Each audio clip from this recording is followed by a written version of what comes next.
that just might have been better than the original. What's going on, buddy? I just got done watching The Black Phone 2, which, if you saw the original Black Phone, that was such an excellent horror movie, one that just gripped me from beginning to end, and absolutely was such a unique horror movie. I didn't think it was one of the scariest, even though I do have a viral tweet from there that showed up in some of the marketing. You can definitely check it out over my letterbox. I'll pop it up on the screen right here. True story, crazy story.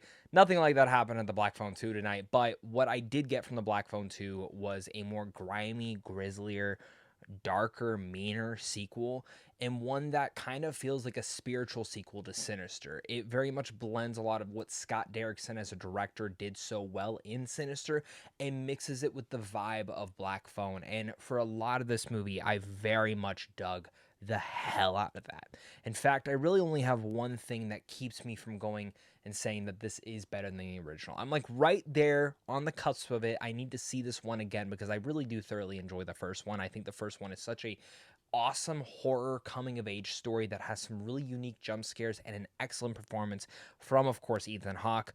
And Black Phone 2 definitely focuses in more on the kids this time around, just as the first one had done a really good job of, but very much dives into like their trauma and their grief and everything kind of centering around there and how now the grabber is back. Very much in a Nightmare on Elm Street style, but I wish the grabber was in this movie more.